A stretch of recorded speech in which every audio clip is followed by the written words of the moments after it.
लो सुने लो मत वालो आवे लो रे कसे वालो लो सुने लो मत वालो आवे लो रे कसे वालो लो सुने लो मत वालो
कदे आवे माता जी कदे आवे हरी पल पल हरी पल पल हरी पल पल पल पल पल पल याद सतावे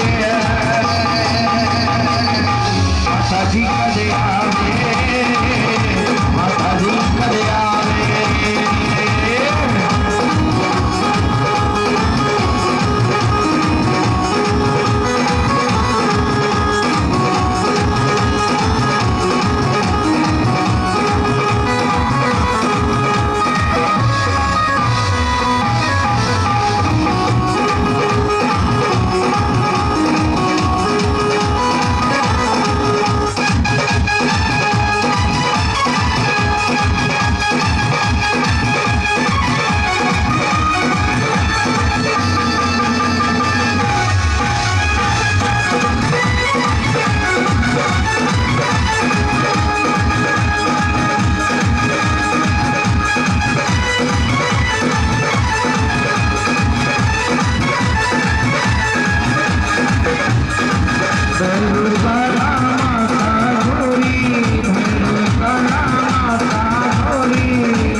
जिनको माता जी ने 2 हाथ दिए वो तो 2 हाथ उठा लीजिए, और जिनको नहीं दिए वो पड़ोसी को उठा दीजिए। इसलिए सभी भक्त हाथ उठा करके और ताली बजाते हुए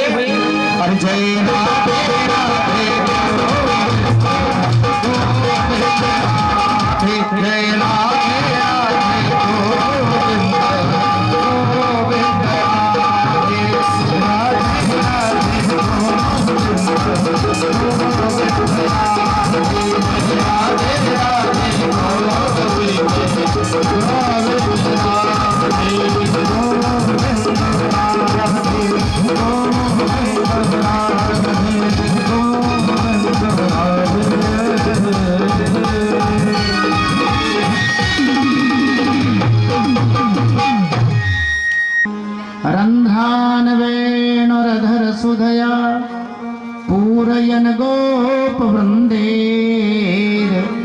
वृन्दारण्यं स्वपदरमणं प्राविशद्गीतकीरतिः बंसी विभूषितकरान्नवनीरदाभात् पीताम्बरदरुणबिम्बफलाधरुष्ठात् पूर्णेन्दुसुन्दरमुखादरविन्दनेत्रात् कृष्णात् परं किमपि तत्त्वमहं न जाने भक्त भक्ति भगवंत गुरु चतुर्नाम बपुएक इनके पद वंदन किए ना सतविघ्न अनेक। बोलिए श्री हनुमंतलाल जी महाराज की जय। जगदम्बे मैया की जय। भैरव बाबा की जय। भागवत भगवान की जय। जय जय श्री राधे श्याम। माँ भगवती की महती कृपा, नवरात्रा जैसे पावन समय में हम आपको श्रीमद् भागवत कथामृत पान करने का सुंदर अवसर जो है प्राप्त हो रहा। अभी कथा में वर्णन हो रहा था मनु जी की पुत्रियों के वंश का। मनु जी की सबसे बड़ी पुत्री आकुति, इनका विवाह प्रजापति रुचि के साथ। दूसरी देवहूति, जिनका विवाह कर्दम ऋषि के साथ। तीसरी प्रसूति, प्रसूति का विवाह दक्ष प्रजापति के साथ में हुआ था। और दक्ष ने अपनी पत्नी प्रसूति के द्वारा 16 कन्याएं उत्पन्न की, जिनमें त्रयोदश धर्माय तथे कामाग्नये विभो पितृभ्यो एकाम युक्तेभ्यो भवा एकाम भवच्छिदे।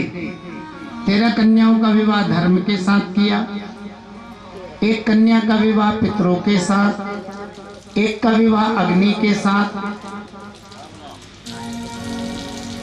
और सबसे छोटी महारानी सती जी का विवाह भगवान शिव के साथ। देखो जी, धर्म की 13 पत्नियां हैं।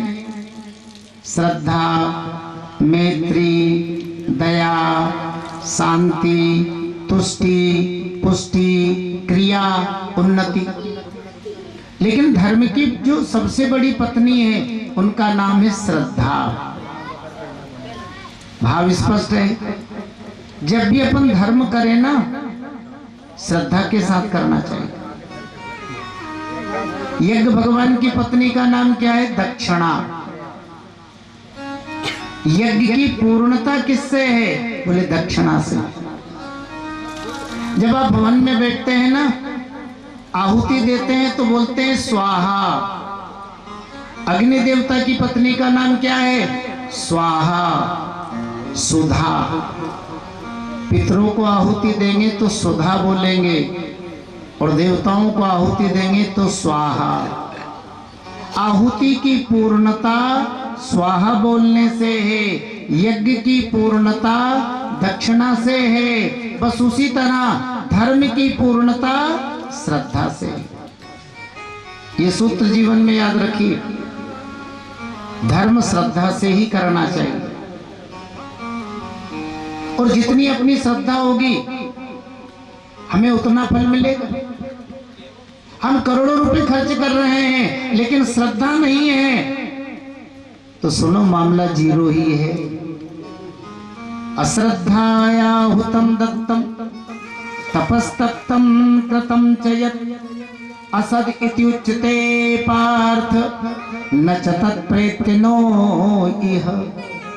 भगवान ने भगवत गीता में कहा, बिना श्रद्धा के द्वारा जो हवन किया जाता है, दान दिया जाता है, और भी नाना प्रकार के सत्कर्म किए जाते हैं, श्रद्धा नहीं है तो ना तो उसका फल हमें इस लोक में मिलेगा और ना उसका फल हमें परलोक में मिलेगा। देखो जी, धर्म श्रद्धा से ही होता है।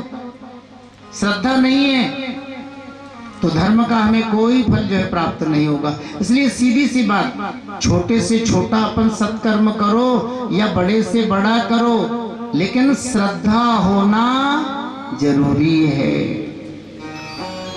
दक्ष की इन सभी पुत्रियों के यहाँ नाना प्रकार की संतानें हुई, लेकिन सती जी के यहाँ कोई संतान नहीं हुई, बल्कि इनको इनके पिता दक्ष के यज्ञ में जाकर जलना पड़ा। मैत्रेय जी ने वर्णन किया, एक बार प्रयागराज में देवताओं की एक बहुत बड़ी सभा का आयोजन हुआ। सारे देवता ऋषि मुनि इस सत्र में सभा में उपस्थित है।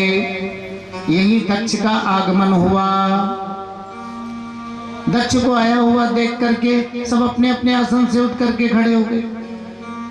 वैसे दक्ष कहते हैं बुद्धिमान को,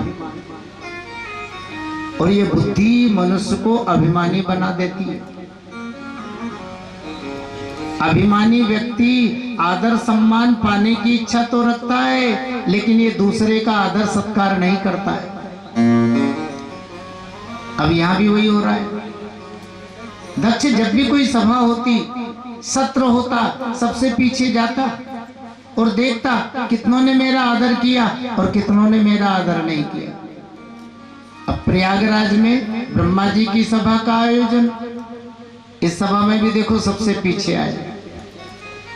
दक्ष को आया हुआ देख करके प्रायः सभी ऋषि मुनि अपने अपने आसन से उठ करके खड़े हो गए, लेकिन भगवान भोलेनाथ अपने आसन पर ही बैठे रहे। वैसे भी आप जानते हो भगवान शिव अनादि है, चलो वो अंतरंग बात है। बहिरंग दृष्टि से भी देखें तो भगवान शिव आत्माराम पुरुष है। आत्माराम किसे कहते हैं? आत्मनि रमन्ते इति आत्मा रामः, जो अपने आप में रमण करे, न जिसे शरीर का ज्ञान है न संसार का ज्ञान है, जो देह के धर्म से उठ चुका है, वही आत्मा राम। भगवत गीता इसलिए तो दर्शन है। यस्त्वात्मरतिरेव स्यात् आत्मतृप्तश्च मानवाः आत्मन्नेव च संतुष्टः तस्य कार्यं न वेद्यते। जिसकी परमात्मा में ही रति है, जो परमात्मा चिंतन में ही संतुष्ट है, जिसने परमात्मा चिंतन को ही अपना सब कुछ मान रखा है, जी जो शरीर के धर्म से उठ चुका है, अब आप ही बताओ उसके ऊपर कौन सा समाज का नियम लागू होगा? अरे समाज के नियम, समाज की मर्यादा देह धारियों पर लागू होती है, लेकिन जो देह के धर्म से उठ चुका है उसके ऊपर तो जो है महाराज समाज के या संसार के नियम लागू नहीं होते। तो भगवान शिव आत्माराम है, शांत भाव से बैठे हैं। कौन आ रहा है कौन जा रहा है इन्हें क्या पता। भगवान शिव को आसन पर बैठे हुए देख करके दक्ष आग बबूला हो गया। अरे देखो तो सही, मैंने अपनी बेटी सती का विवाह शिव के साथ में किया। धर्म शास्त्र के अनुसार दामाद पुत्र के तुल्य होता है, लेकिन आज ये अपने आसन से उठना तो दूर की बात, वाणी से भी मेरा आदर सत्कार नहीं कर पाया। नाम तो इसका शिव है, लेकिन ये अशिव है। शमशान में रहता है, चिताभस्म धारण करता है, मुंडों की माला पहनता है, भूत प्रेतों के साथ डोलता है। इसलिए मैं इसे श्राप दे रहा हूँ, यज्ञ में देवताओं के साथ पूजा प्राप्त नहीं हो। आप जानते हो आत्मा रामों को न तो किसी के आशीर्वाद की जरूरत है और न इनको किसी के श्राप की जरूरत है। ये तो अपने आप में ही मस्त है। भगवान शिव पर तो कोई प्रभाव नहीं पड़ा, लेकिन भगवान शिव का इस सभा में अपमान जब हुआ तो नंदी सहन नहीं कर पाए। आप सब जानते हैं भगवान राम के प्रधान पार्षद है ना, अपने गदा वाले बाबा हनुमान जी, तो भगवान भोलेनाथ के प्रधान पार्षद नंदी बाबा, ये हमेशा भगवान शिव की सेवा में रहते हैं। नंदी को बुरा लगा, अपने आसन से उठ करके खड़े हो गए। अरे देखो तो सही, मरने के लिए किसी का भी विरोध नहीं करने वाले भगवान शिव का ही विरोध कर रहा है। इसलिए मैं इस दक्ष को श्राप दे रहा हूं, इसका मुख नष्ट हो जाए और इसे बकरे का मुख प्राप्त हो।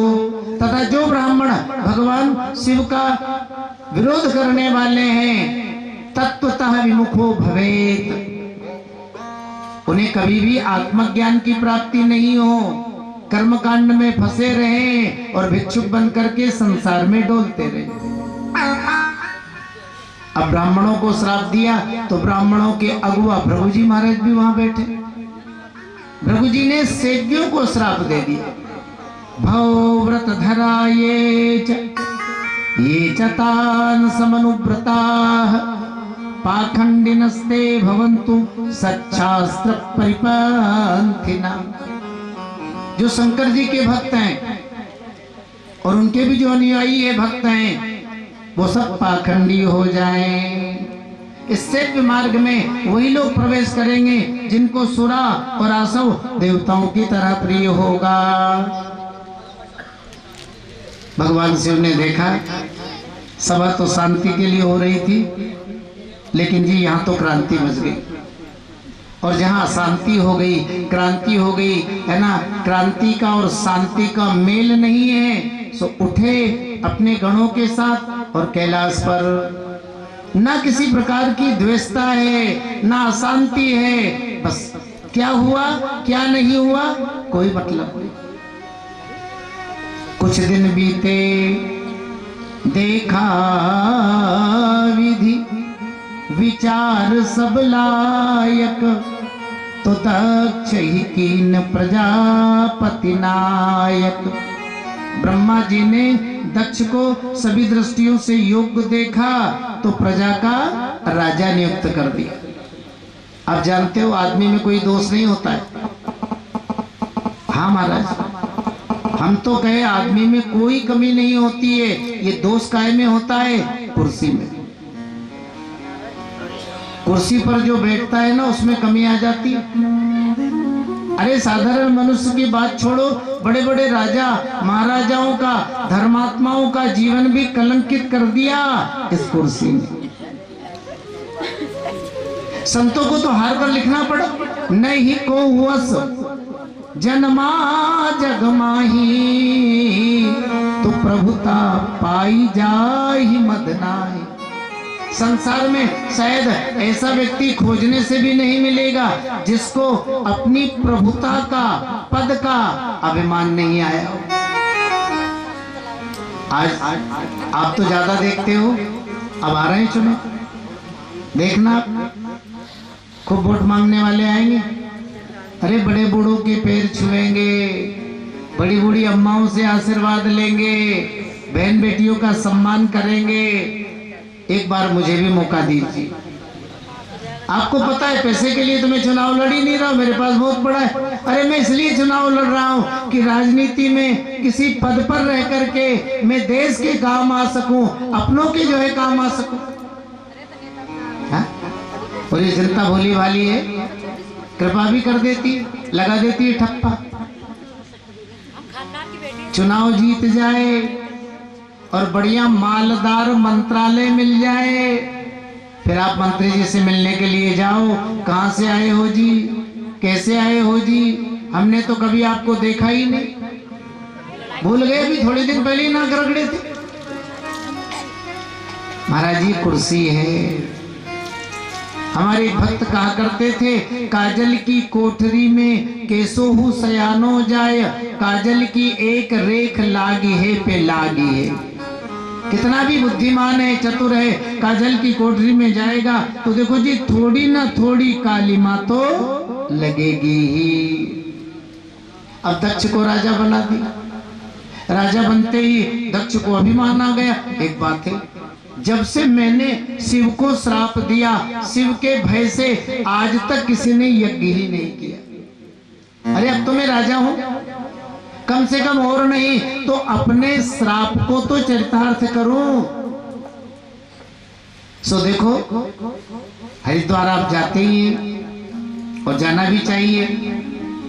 हरिद्वार कनखल क्षेत्र में मां गंगा के किनारे दक्ष ने बृहस्पतिसव नामक यज्ञ का अनुष्ठान रखा। देखो जी, यज्ञ करना चाहिए। वैसे एक बात कहें, 3 कर्म का त्याग कभी मत करो। कौन कौन से? यज्ञ, दान और तप। यज्ञ हमेशा हमें करना चाहिए, श्रद्धा के अनुसार दान भी हमें देते रहना चाहिए। और तप, धर्म पालन के लिए कष्ट सहन करना, इसी को तप कहा गया। तब भी हमें करना चाहिए। क्यों? बोले यज्ञो दानम तपश्चैव पावनानि मनीषिणाम। यज्ञ, दान और तप, ये 3 कर्म ही ऐसे हैं जो हमें पवित्र करते हैं, निष्पाप बनाते हैं, निर्मल बनाते हैं। तो यज्ञ करना चाहिए, दान देना चाहिए, तपस्या करनी चाहिए। लेकिन एक बात का हमेशा ध्यान रखो, यज्ञ करना चाहिए, पर यदि हम किसी को नीचा दिखाने के लिए यज्ञ कर रहे हैं ना, तो ये बुरी बात है। दान देना चाहिए। ये न केन विधि दीने दान करही कल्याण। दान के भाव से दान देना चाहिए। भगवान ने मुझे दिया है, चलो इसे दे। पर हम यदि किसी को नीचा दिखाने के लिए उसने इतना दान किया, उससे मैं कम हूं क्या? किसी को नीचा दिखाने के लिए हम दान दे रहे हैं, तो ये बुरी बात है। तपस्या करनी चाहिए, इंद्रियों की शुद्धि के लिए, शरीर की शुद्धि के लिए, आत्म शुद्धि के लिए। लेकिन किसी का बुरा करने के लिए हम तपस्या कर रहे हैं, तो ये बुरी बात है। देखो जी, दक्ष यज्ञ तो कर रहा है। यज्ञ अपनी परंपरा में बहुत बड़ी बात है।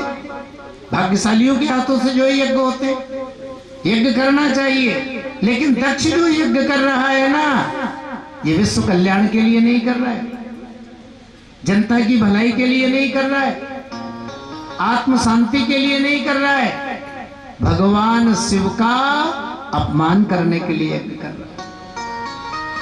अब रामायण में देखो कितनी अच्छी बात है। भगवान श्री राम ने यज्ञ की रक्षा की और भगवान श्री राम ने यज्ञ को विध्वंस भी किया। देखो दोनों बातें हैं। राम जी यज्ञ के रक्षक भी है और राम जी यज्ञ को नष्ट करने वाले। किसके यज्ञ की रक्षा की? आप जानती हो, बाबा जी के। सिद्धाश्रम विहार गंगा किनारे जब विश्वामित्र जी महाराज यज्ञ करते, अनुष्ठान करते, कोई भोज भंडारा करते, कोई जनता की भलाई का काम करते, तो मारीच, ताड़का, सुबाहु, अरे पूरी फौज आ जाती। हाँ, करहि उपद्रव मुनि दुख पाव। अब बार बार यज्ञ में जब विध्वंस होने लगा तो विश्वामित्र जी जो है चिंतित हो गए और विचार किया, भगवान स्वयं जो है अवतरित है।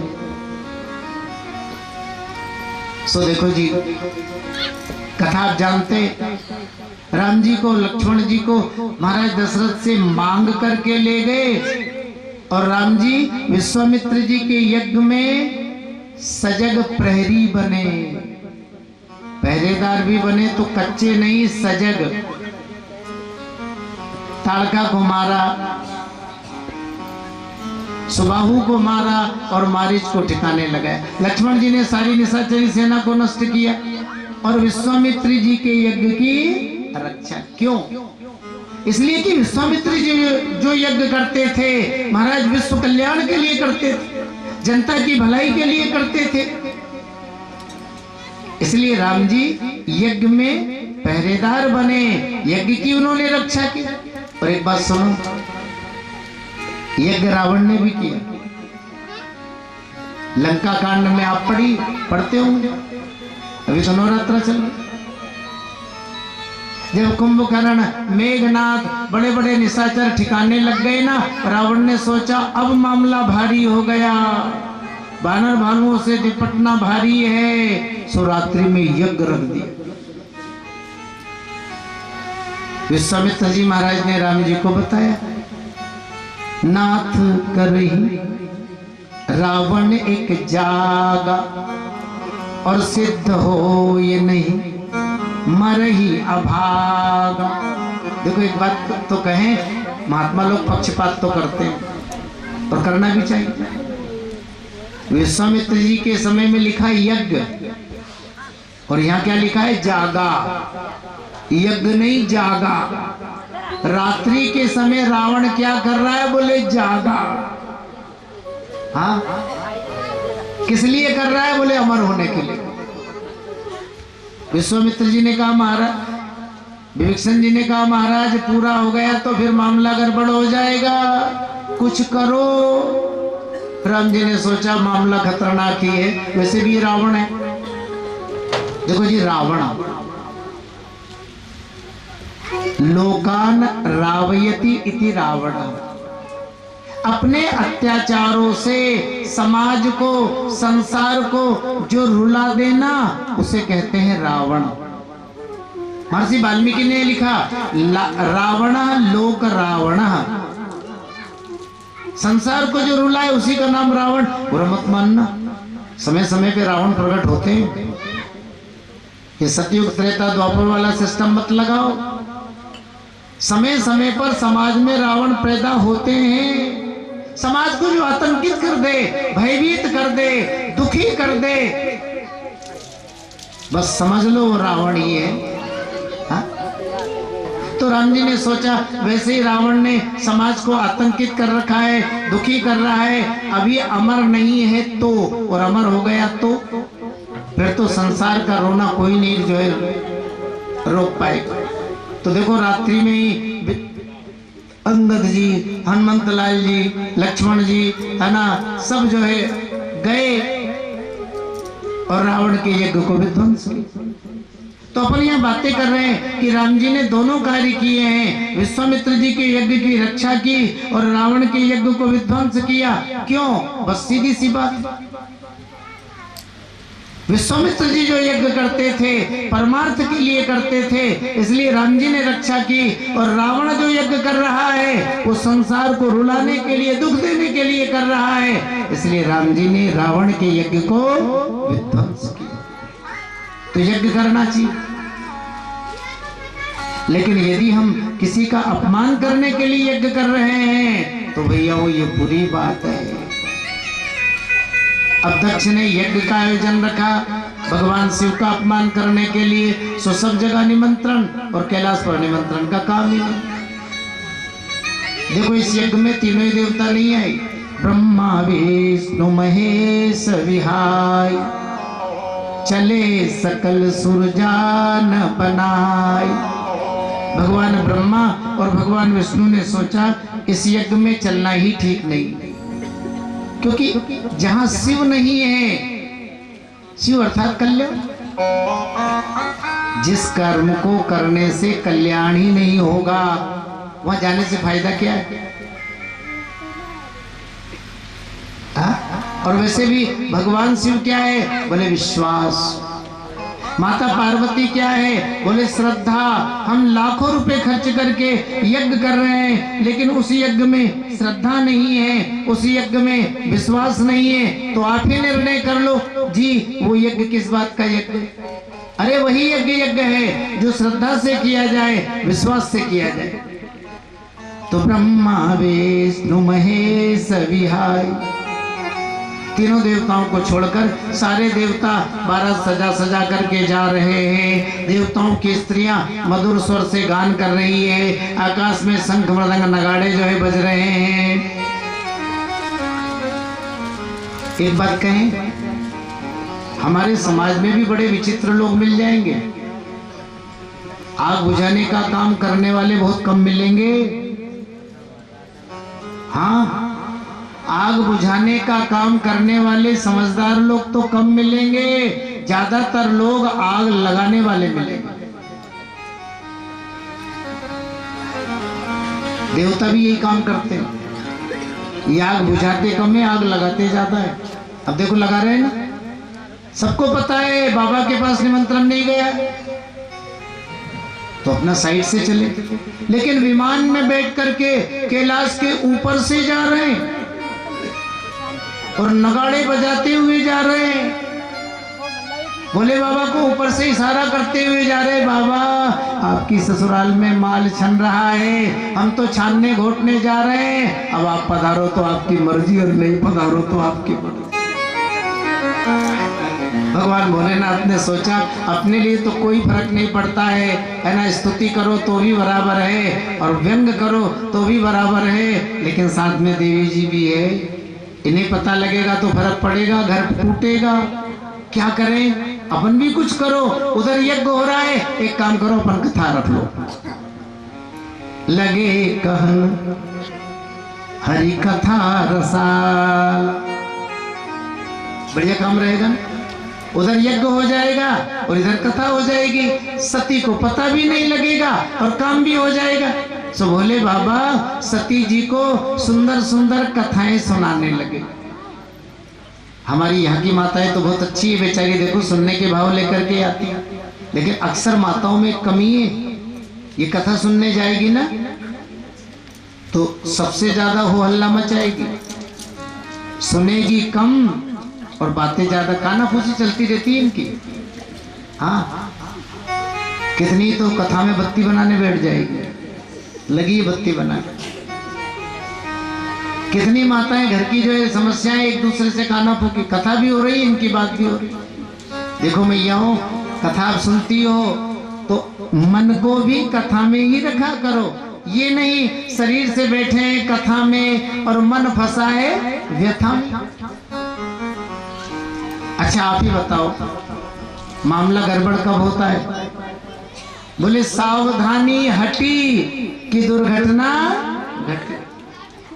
अब तो अपने देश की आबादी भी चरम पे जा रही, रोड क्रॉस करें तो वहां सावधानी चाहिए, आप सिलाई बुनाई करो तो उसमें भी सावधानी चाहिए। अब यहाँ कथा सुनने के लिए आई हो तो देखो जी, कथा में भी सावधानी होना चाहिए, ये नहीं कि शरीर एक कथा में और मन फंसा। एक बात है, मामला गड़बड़ होगा ही तब जब शरीर से कहीं और मन से कहीं। एक बात कह दे, बड़ी पुरानी बात है। एक बार दो भाई, पहाड़ों में बसा हुआ छोटा सा गांव, पहाड़ों में हर चीज का अभाव रहता है, बढ़िया जागीरदारी, खेती बाड़ी और बूढ़ी घर में अम्मा। अब यही बाजरा कटाई का समय, हाँ इस समय वायरल फैलता है, अक्सर खांसी जुकाम बुखार। अब मैया की तबीयत बिगड़ गई, इधर बाजरे की कटाई चल रही है, रोज ट्रैक्टर में भरा के दूर से जो है मजदूर ला रहे हैं और लगे हैं कि जल्दी समटाओ, कहीं पानी गिरेगा फिर दोबारा जो है खेत है ना हाथ जोत करके बुआई करेंगे। अब पहले तो इधर उधर से गोली दवा देते रहे, लेकिन बुढ़ापे का शरीर है, एक बार बिगड़ जाए तो सहज में सुधरता नहीं। मैया का बुखार नहीं उतर रहा है। दोनों भाइयों ने सोचा भैया है ना, अब ये कटाई तो चलती रहेगी क्योंकि काम है, जीवन है तो काम है, लेकिन माता राम को संभालो, और कुछ दिन बैठी रहे अच्छी बात है, क्या करें? बोले पास में डॉक्टर ले चले। तो पुराने समय में बैलगाड़ी होते थे, बैलगाड़ी में मैया को लेटाया और दोनों भाई मैया को डॉक्टर के पास ले गए। अब डॉक्टर बोतल जो है चलाया, कुछ इंजेक्शन भी बोतल में डाले। अब दोनों भाई है मैया के साथ डॉक्टर के यहाँ, लेकिन मन नहीं है। मन कहाँ है? खेत में। आज तो मजदूरों की मौज लग गई, ना तो कोई कहने वाला है ना कोई सुनने वाला है, कुछ तो काटेंगे और कुछ आराम से मौज ही करेंगे। मेहनत दिन भर की, मजदूरी दिन भर की जो है लेंगे। अब कुछ रिलीफ मिली, डॉक्टर ने कुछ दवाई खाने के लिए दी और ज्यादातर बूढ़ों को खाने की दवाई कम और पीने की ज्यादा देते हैं। जब सिरप दिए तो कहा इसे बढ़िया हिला हिला करके, है ना, फिर मैया को पिलाना ताकि दवाई अच्छे से मिल जाए और माता राम जल्दी ठीक हो जाए। अब दवाई ली और जो है आ गए, जा करके मजदूर को संभाले, खेती को संभाले। अब शाम को भी लेट अबेर आना है, सो बहुओं ने जैसा ज्ञान था वैसे दवा दे दी। अब दूसरे दिन जब कटाई पर, है ना, मजदूरों को लेकर जाने लगे ना, सोचा मैया को दवाई दे दे। अब दवाई देने लगे ना, खाने की दवाई भी दे दी, पीने की दवाई भी दे दी। एक को याद, अरे डॉक्टर ने हिलाने के लिए और कहा था, अच्छे से हिला देना ताकि दवाई मिल जाए और मैया जल्दी ठीक हो जाए।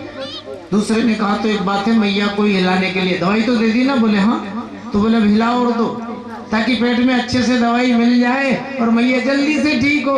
एक ने हाथ पकड़े और एक ने पैर, और मैया को हिलाने लगे। 100 साल की बूढ़िया लगे, खूब हिलाओ, है ना, ताकि पेट में अच्छे से दवाई मिल जाए और अपनी मैया जल्दी ठीक हो जाए। अब वो खूब हिलाने लगे। अब 100 साल वाले में कितनी जान रहती है वो तो आप ही जानते। हिलाते हिलाते ही मैया का काम, जय जय सीताराम, मैया पूरी हो गई। दोनों भाई मत्था ठोके खूब दवाई दी। बताओ, मैया हिलाते हिलाते पूरी हो गई। काहे का डॉक्टर, है ना, उठाया डंडा और पहुंच गए अस्पताल। डॉक्टर का ही सिर फोड़ने के लिए तैयार है। कैसी दवा दी जो हमारी मैया का राम नाम सत्य हो गए। डॉक्टर ने कहा भैया शांत रहो। अच्छा कैसे हुआ? आप ही ने तो कहा था दवाई खिला पिला के बढ़िया से हिला देना ताकि दवाई पेट में अच्छे से मिल जाए और माता राम जल्दी ठीक हो जाए। सो दवाई दे करके हम मैया को हिलाने लगे तो हिलाते हिलाते मैया पूरी हो गई। डॉक्टर ने कहा भैया वो क्षमा करो, हाँ सिर को रखो चाहे फोड़ो, वो आपकी मर्जी। मैंने मैया को हिलाने के लिए नहीं कहा था, मैंने तो जो सिरप दिए थे ना उनके लिए बोला था कि जब भी माता राम को सिरप पिलाओ तो बढ़िया सीसी को हिला हिला करके फिर सिरप पिलाना ताकि दवा मिल जाए और मैया पर अच्छा असर करे। अब आपने सिरप की सीसी हिलाने की जगह मैया को ही हिला दिया तो मामला तो गड़बड़ होगा ही। बोली कृष्णचंद्र भगवान की जय हो। तो देखो जी, हर काम में सावधानी चाहिए। भोलेनाथ कथा कह रहे हैं और कथा भी लगे कहन कछु हरि कथा रसा, मीठी मीठी कथाएं कह रहे हैं, लेकिन सती जी का मन कथा में नहीं। कभी इधर कभी उधर, कभी ऊपर कभी नीचे, अब इधर उधर ताकेंगे झाकेंगे तो देखो जी मामला तो गड़बड़ हो गई। सही ना, गड़बड़ हो गए। सती बिलो केहू व्योम विमाना तो गात चले सुंदर विधिनान। देखा विमान आकाश से जा रहे। सुनो जी ये कथा बंद करो। भगवान शिव ने सोचा मामला गड़बड़ हुआ है। देवी बात क्या है? बोले विमान कहाँ जा रहे हैं? भगवान शिव ने सिर पकड़ा, इसी के लिए तो कथा हो रही थी और वही काम हो गया। देखो देवी, आपके पिता दक्ष के यहाँ पर यज्ञ हो रहा है और ये सब देवता यज्ञ में सम्मिलित होने के लिए जा रहे हैं। सती जी को बड़ी प्रसन्नता हुई। अरे महाराज कितनी बढ़िया बात है, मेरे पिताजी के यज्ञ हो रहा है। सुनो, सारे संबंधी आए होंगे, दूर दूर से संत ब्राह्मण इकट्ठे होंगे, बढ़िया सत्संग हो रहा होगा, हमारी सब सखी सहेलियां होगी, सभी बहनें आई होगी। मुझे भी आज्ञा दे दो, मैं भी इसी बहाने कुछ दिन वहां जाकर के रह लूं। भगवान शिव ने कहा सती वैसे कुछ जगह ऐसी है यदि अपन बिना बुलाए भी वहां पहुंच जाए तो कोई बुराई नहीं। किन किन जगह? बोले यद्यपि मित्र प्रभु पितु गुरु गेहा और जाइए बिन बोले हूं न संदेह, लेकिन यद्यपि विरोध मान जहां कोई तो तहां गए कल्याण न होई।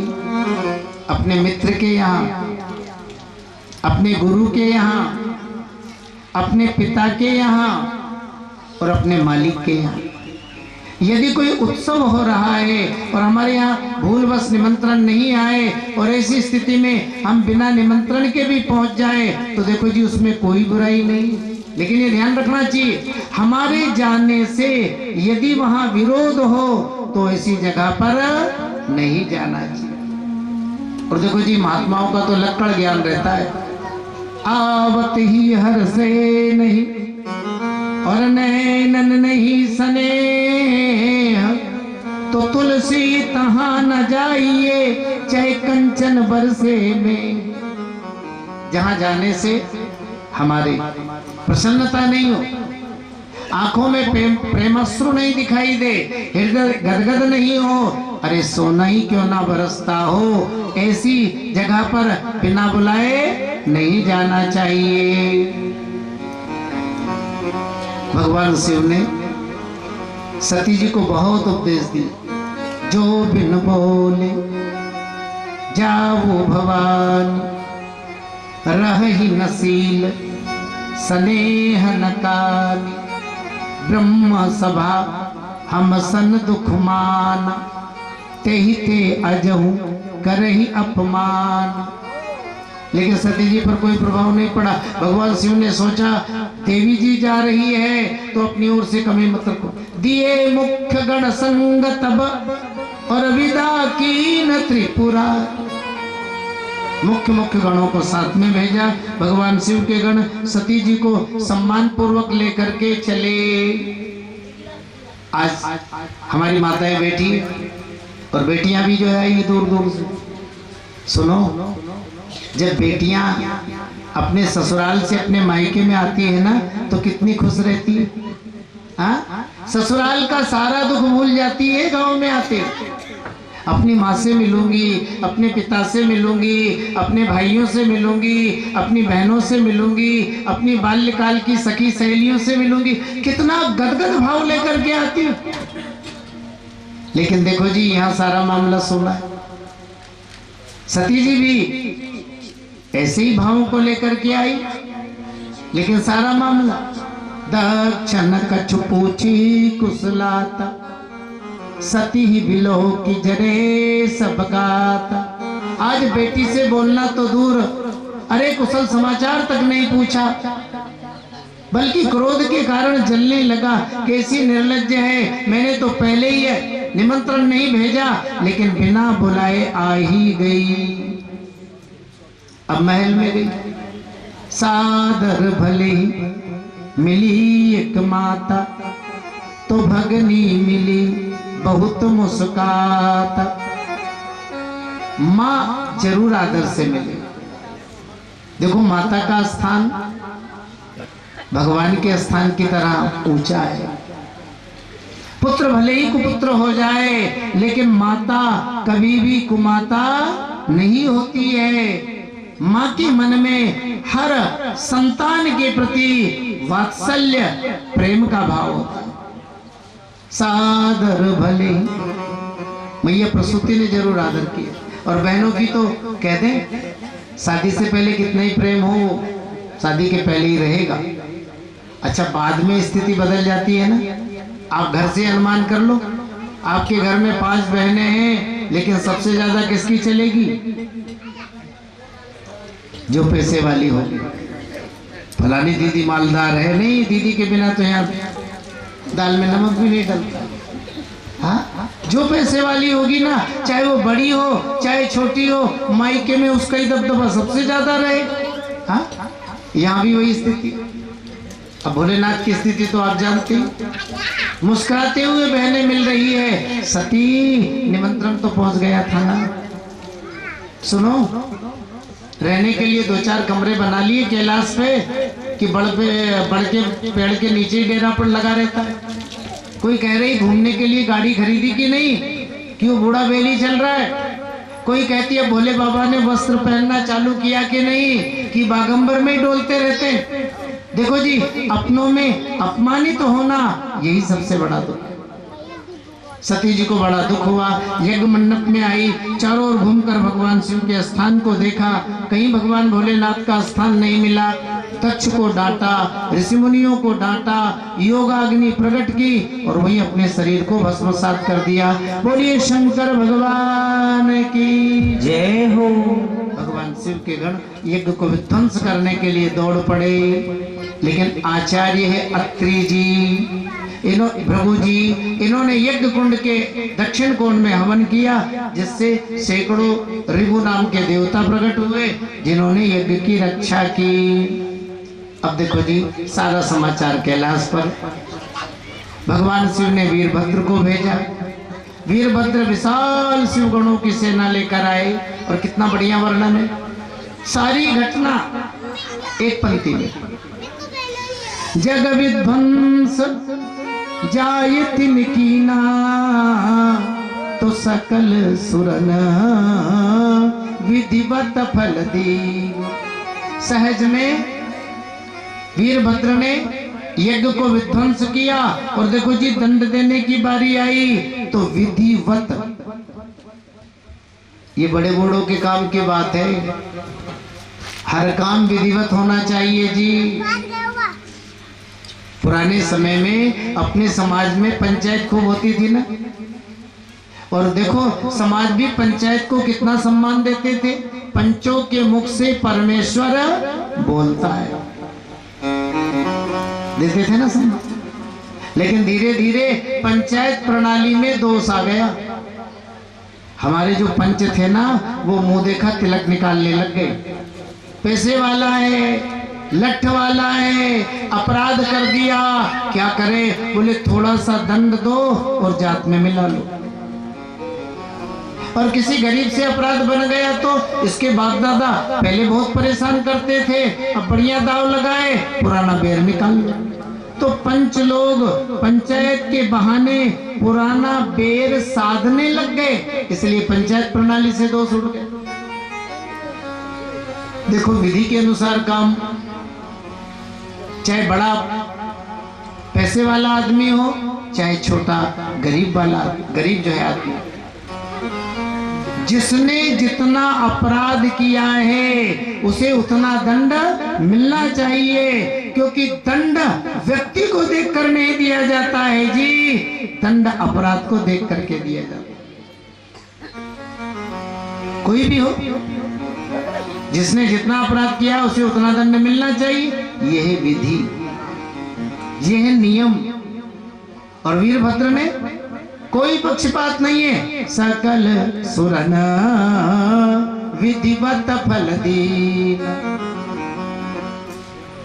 दक्ष ने अपने मुंह से भगवान शिव की निंदा की थी, इसलिए इनके सिर को काट दिया।